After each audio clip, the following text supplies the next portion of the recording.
Nous sommes en 1720. La peste a déjà fait des millions de morts en Europe.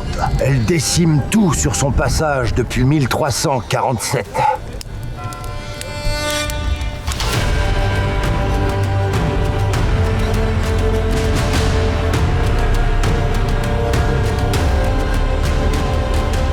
La peste noire, c'est un nom qui fait frémir, même des siècles plus tard. La peste noire, une maladie foudroyante, qui tue sans pitié et condamne sans distinction. Les médecins sont impuissants et les prières restent sans réponse. C'est bien plus qu'une épidémie. C'est un tournant, un cataclysme qui va redéfinir la foi, la science, l'économie et jusqu'à la manière dont les hommes perçoivent le monde. Comment l'Europe a-t-elle survécu à ce véritable enfer ?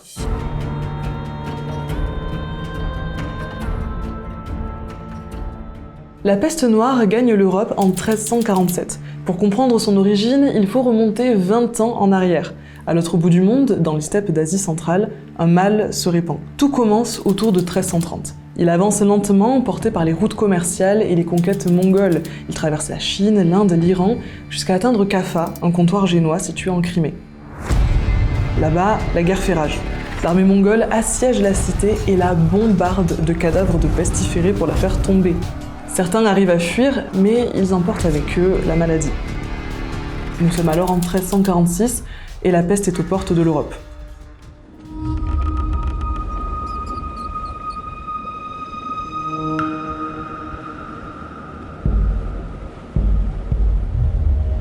En octobre 1347, 12 galères génoises accostent dans le port de Messine, en Sicile.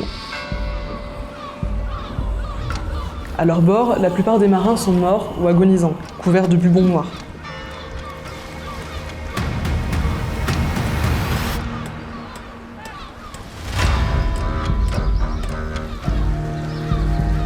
Les autorités siciliennes chassent les navires, mais c'est trop tard.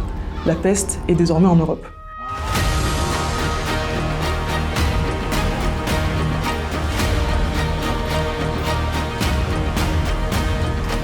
De Messine, elle se propage comme une traînée de poudre. Elle débarque en France un mois plus tard via le port de Marseille, atteint ensuite Paris en août 1348, puis se propage dans l'ensemble du continent.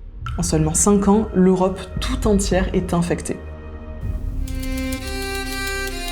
À Avignon, capitale de la chrétienté, un homme tente d'endiguer le phénomène. Il s'agit de Guy de Chauliac, médecin personnel du pape Clément VI. Son témoignage est à ce jour l'un des documents les plus précieux sur cette période tourmentée. J'ai soigné 4 papes et j'ai moi-même contracté la peste. La maladie est fort humiliante pour les médecins. Nous sommes incapables de prêter une assistance quelconque.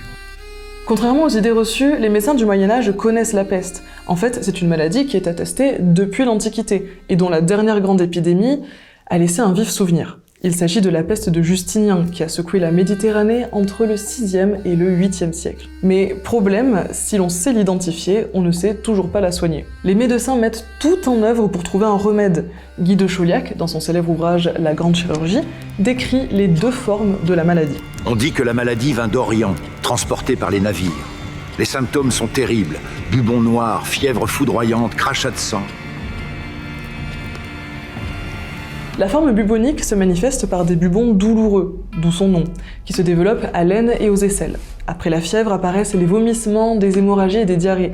Cette forme de la maladie est la plus fréquente, mais aussi la moins grave. Elle provoque la mort en moins d'1 semaine pour environ 60% des cas.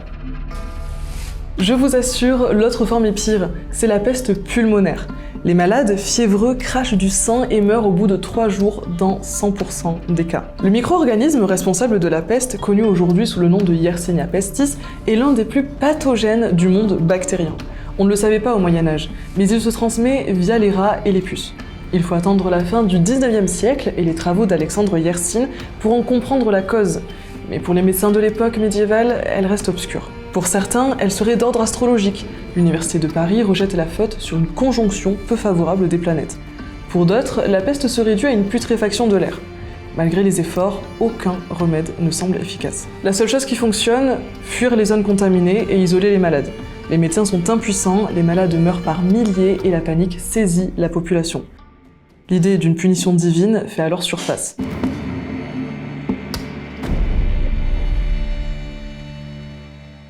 En quelques années, l'Europe perd entre 30 et 60% de sa population. Le choc démographique est d'une brutalité sans précédent. Par exemple, Aix-en-Provence perd la moitié de ses habitants. Les campagnes ne sont pas épargnées non plus, et certains villages voient l'entièreté de leur population périr. Un tel fléau ne pouvait venir que de la colère de Dieu. La peste est un second déluge, un jugement de Dieu destiné à punir les hommes de leurs péchés. On pensait que les malades étaient frappés par une malédiction divine. Quand on les mettait en quarantaine, ce n'est pas tant la maladie qu'on isolait, mais bien le malade, que l'on excluait de la communauté des croyants pour avoir offensé Dieu. En parallèle, on recherche les coupables, et les rumeurs se propagent. Les lépreux, les étrangers, et surtout les juifs, sont accusés d'empoisonner les puits et de répandre la peste. Dans toute l'Europe, ils sont brûlés vifs, massacrés, expulsés ou emprisonnés. Le pape Clément VI tente de calmer cette folie, mais rien n'y fait.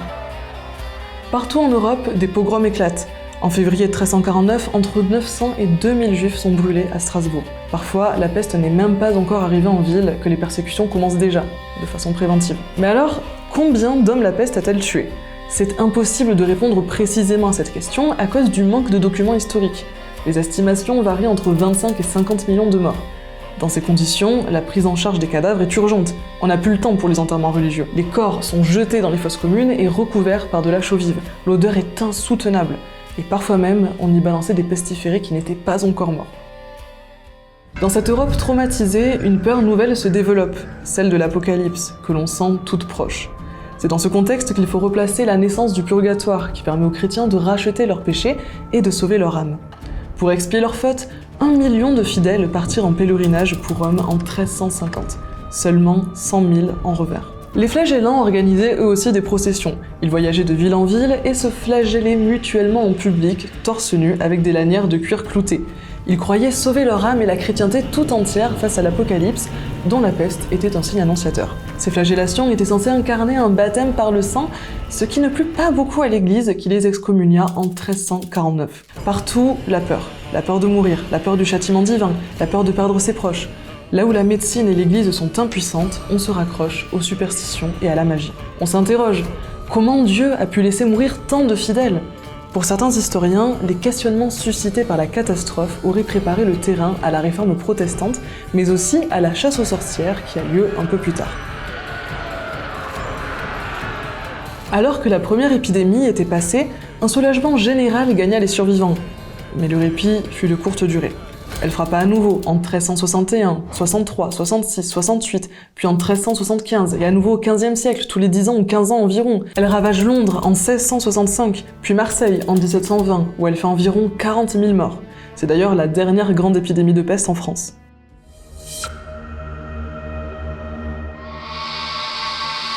Malgré les angoisses qu'elle provoque, il faut néanmoins s'organiser, se protéger, assister les malades, gérer les cadavres. La vie doit continuer, même si le quotidien se retrouve complètement chamboulé. Les plus riches tentent de fuir dans leur maison de campagne, mais pour les autres, comment affronter l'épidémie ? Déjà, on improvise des hôpitaux pour pestiférer. Parfois, il s'agit d'anciennes léproseries, d'autres fois de structures de fortune situées à l'écart de la communauté. En tout cas, cette organisation se fait quasiment tout le temps dans l'urgence. Il arrive aussi que certaines villes aient recours à des moyens plus radicaux. Par exemple, à Troyes, en 1497, les malades et leurs familles sont purement et simplement jetés hors des murs de la ville. Gérer l'épidémie, c'est aussi trouver du personnel soignant. Et ça devient un gros problème étant donné que la plupart des médecins fuient la peste avec le reste de la population ou meurent en exerçant. D'ailleurs, c'est au cours du XVIIe siècle que les médecins de peste revêtent leur célèbre costume avec un masque en forme de bec, dans lequel on mettait des herbes aromatiques, ce qui était censé les protéger, mais qui en réalité n'était pas très efficace. Ce n'est pas la seule profession à être durement touchée. Les religieux, qui s'occupent de la prise en charge spirituelle des malades, sont aussi concernés. Et certaines professions, comme les boulangers, les meuniers, les tanneurs et les ouvriers du tissu, comptent eux aussi parmi les plus touchés, à cause de leur promiscuité avec les rats. Dans ce contexte, on retrouve un nombre d'orphelins important, dont la prise en charge devient un nouveau problème à gérer. Les fossoyeurs sont aussi en première ligne, si bien que personne ne veut assurer cette responsabilité. On estime qu'ils ont une espérance de 2 jours avant de contracter eux-mêmes la maladie. Résultat, on se retrouve avec des corps qui se décomposent en pleine rue et des cimetières surchargés. En ce temps-là, on déjeunait le matin avec ses parents et ses amis. On dînait le soir avec ses ancêtres dans l'autre monde. Mais alors, pourquoi ne pas incinérer les corps ? Eh bien tout simplement parce que c'est absolument impensable pour les chrétiens de cette période. La crémation était strictement réservée aux hérétiques.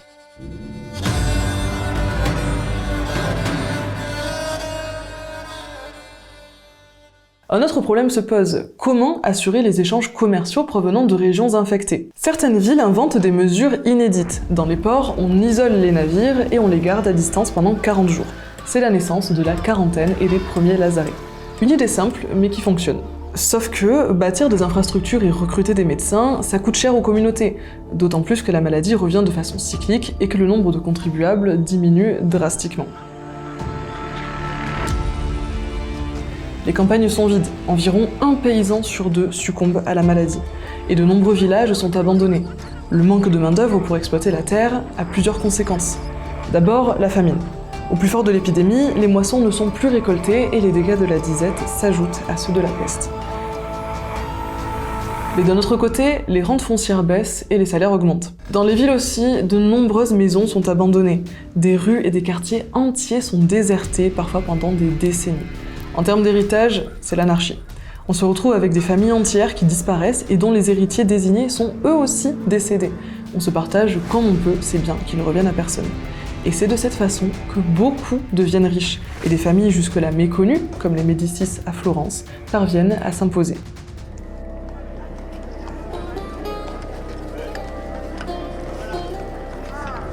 La peste noire reste encore aujourd'hui le plus grand choc démographique de l'histoire européenne. En quelques années, elle a fauché des millions de vies et bouleversé la société médiévale. Mais attention, la peste n'est pas la seule cause de ces transformations. L'Europe était déjà fragilisée avant 1348 par les famines, la guerre et l'épuisement des terres. L'épidémie a mis à nu les failles d'un système à bout de souffle, précipitant les transformations qui couvaient déjà. Et pourtant, malgré l'horreur, malgré la mort, la société ne s'est pas effondrée. De cette tragédie sont nées de nouvelles idées, de nouvelles façons de penser, d'explorer et de créer. Elle marque la fin d'une ère et pose les bases du monde moderne. Voilà, c'était le 4e épisode de cette série historique et immersive de Brut. J'espère que l'histoire de la peste noire vous a passionné. Tout ce que vous avez entendu est 100% historique et basé sur des témoignages de contemporains. N'hésitez pas à nous dire ce que vous avez pensé de cet épisode en commentaire, et si vous souhaiteriez que l'on consacre une vidéo à un moment de l'histoire qui vous intéresse en particulier, vos retours sont essentiels. Vous pouvez me retrouver sur ma chaîne YouTube L'Histoire est humaine, et je vous dis à bientôt pour un prochain épisode.